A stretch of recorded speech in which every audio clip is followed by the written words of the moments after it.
আসসালামু আলাইকুম। আমার নাম আব্দুল্লাহ মঈন এবং আপনাদেরকে স্বাগতম জানাচ্ছি সি প্লাস প্লাস বাংলা টিউটোরিয়ালে।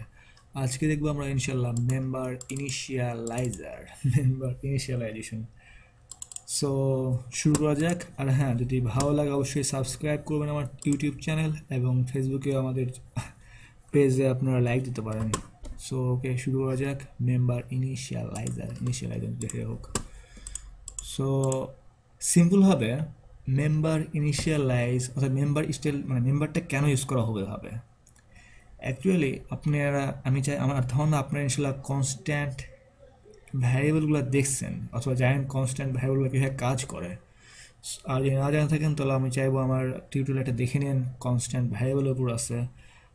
আর কনস্ট্যান্ট বেসিকভাবে বলে নিচ্ছি, সাধারণভাবে বলে নিচ্ছি, কনস্ট্যান্ট ভ্যারিয়েবলগুলো হচ্ছে যেগুলোর মান কখনো চেঞ্জ করা যায় না। অর্থাৎ আপনি যদি কনস্ট্যান্ট একটা ভ্যালু নিয়ে নেন, ভ্যালু যেমন 6, আপনি কিন্তু এটা পরবর্তী চেঞ্জ করতে পারবেন না। পরবর্তী চেঞ্জ করতে গেলে দেখা যাবে হয়তো বা এরর দেখাচ্ছে, বারবার আপনার একটা এরর দেখাচ্ছে শুধু হিসাবে, আপনি পারতেছেন না।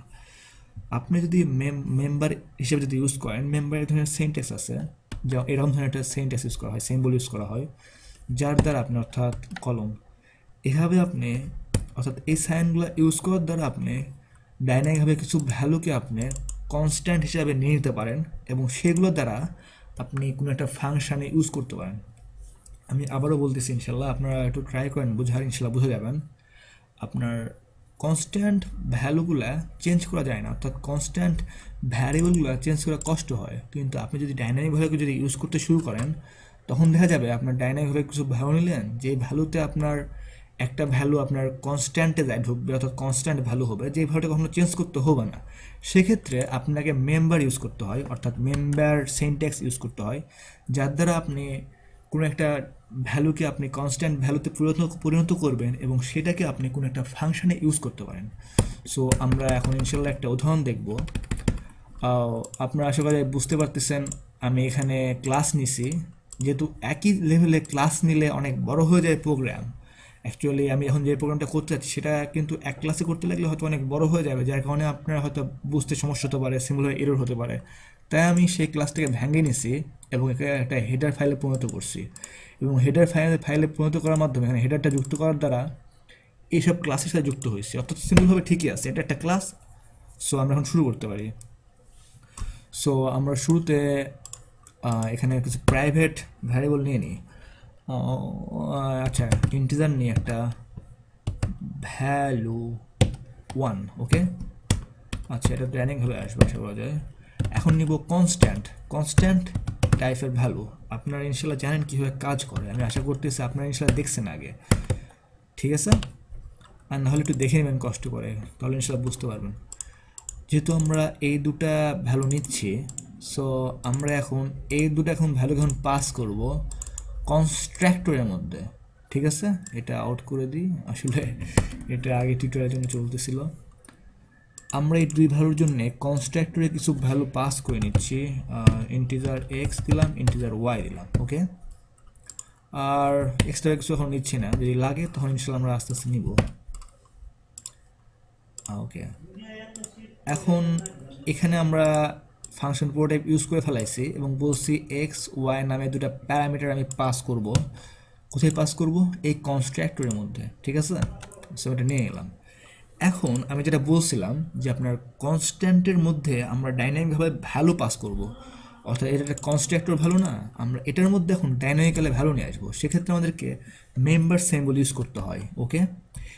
এই সেমিকলনটা হচ্ছে, হ্যাঁ এটা মানে কলন বলা হয়, যাই হোক, এই কলনটার মাধ্যমে আমরা মেম্বার হিসেবে নিয়ে নিচ্ছি এগুলো কি, অর্থাৎ আমরা মূল কাজে এখন প্রবেশ করতেছি, যেটা আমি আপনাদেরকে দেখাইছিলাম, মেম্বার ইনিশিয়ালাইজার, ওকে।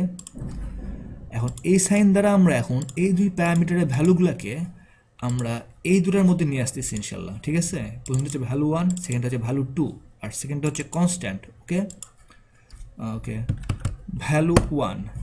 এখন ভ্যালু 1-এর ক্ষেত্রে এখন আমরা এক্সটাকে এখন ভ্যালু 1-এ দিব, সেক্ষেত্রে আমাদেরকে এখন এখানে ফার্স্ট ব্র্যাকেট দিয়ে এক্স দিতে হবে।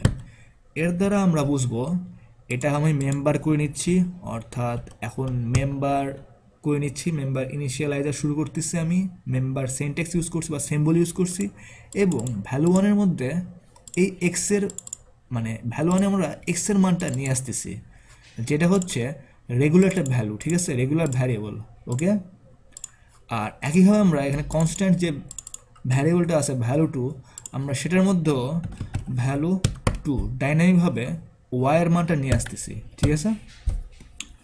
সবচেয়ে গুরুত্বপূর্ণ বিষয় হচ্ছে এটা, আমরা কিন্তু মেম্বার সাইনটা কিন্তু অর্থাৎ মেম্বারের চিহ্নটা কিন্তু আমরা ইউজ করব কনস্ট্রাক্টর অথবা যে কোনো একটা ফাংশনের পরবর্তীতে, অর্থাৎ ব্র্যাকেট ফাংশন ইউজ মানে ফাংশন বোঝাতে যে ব্র্যাকেটটা ইউজ করা হয় সেই ব্র্যাকেটের পরপরই শুরু করব এবং শেষ করব আমরা ফাংশন যেখানে কাজ করে, অর্থাৎ ফাংশন বডির মধ্যে। এটা তো বডি, তাই না, এটা হচ্ছে বেসিকভাবে একটা বডি। তো বডি শুরু হওয়ার আগে আমরা এটা শেষ করে দেব, কিন্তু কোনো সেমিকোলন দিব না, অর্থাৎ এইভাবে রাখবো, এটা কোনো সেমিকোলন হবে না এখানে, ঠিক আছে।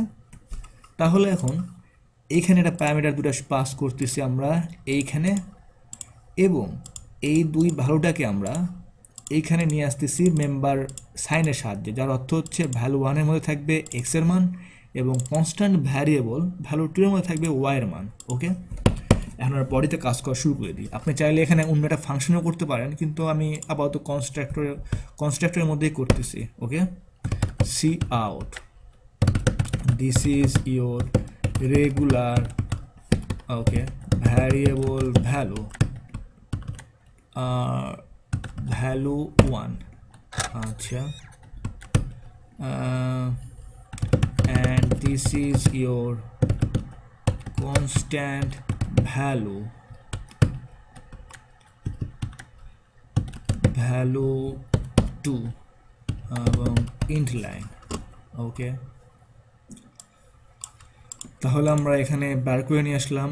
প্রথমটা হচ্ছে রেগুলার ভ্যালু ভ্যালু 1 থেকে, যেটা এক্স থেকে পাচ্ছে, এবং সেকেন্ডটাতে নিয়ে গেছি কনস্ট্যান্ট ভ্যালু ভ্যালু 2, যেটা ওয়াই থেকে পাচ্ছে। সো এখানে ঠিক আছে ইনশাল্লাহ। এখন আমরা অবজেক্ট নিয়ে নিই, কনস্টিডিই, নিজের ক্লাসের নাম নিজে পড়তে দাঁত ভেঙে যাচ্ছে। এটা অবজেক্ট নিয়ে নিলাম এবং প্রথমটার দিলাম 20 এবং পরে দিলাম 50। ওকে, ও আই দেখা যাক এর কাজ করলে আলহামদুলিল্লাহ। হ্যাঁ, এটা কাজ করতেছে। This is a regular value 20 আর this is a constant value 50, অর্থাৎ আমরা দুটো ভ্যালু পাস করতেছি, একটা হচ্ছে 20 একটা হচ্ছে 50, যেটা ফাংশন পুরো টাইপে আসার পর চেক করে দেখলো। একটা আমরা পাস করতেছি এক্সের মধ্যে, অর্থাৎ এক্সের মধ্যে পাস করতেছি 20 এবং ওয়াইয়ের মধ্যে পাস করতেছি 50, ঠিক আছে। আর প্রাইভেটে আমরা দুটো ভ্যালু নিচ্ছি, একটা হচ্ছে কনস্ট্যান্ট নিচ্ছি ভ্যালু 2 এবং একটা রেগুলার নিচ্ছি ভ্যালু 1। এখন সি প্লাস প্লাস ফাইলের মধ্যে আসা হলো কনস্টিডিই, এবং এখানে এসে দেখলাম, দেখতে পাচ্ছেন এটা হচ্ছে header file, value header file এখানে আছে। এখানে যাওয়ার পর দেখলাম যে হ্যাঁ, এখানে 20 আসলো, এখানে 50 আসলো, এবং এই ভ্যালুটা এখানে আসলো, যেটা হচ্ছে রেগুলার ভ্যালু, এটা থেকে গেলো ভ্যালু 1-এর মধ্যে। আর ওয়াইয়ের যে মানটা আছে 50, সেটা হচ্ছে একটা ভ্যালুতে চলে গেলো কনস্ট্যান্ট ভ্যালুতে, এটা হচ্ছে ভ্যালু 2, এবং এখানে সেটা শো করালো। আমি এখানে একটা স্ল্যাশ এন দিয়ে দিই, তাহলে আশা করা যায় ইনশাল্লাহ নিচের লাইনে শো করাবে। সো আশা করা যায় আমরা বুঝতে পারছি এটা কীভাবে কাজ করে।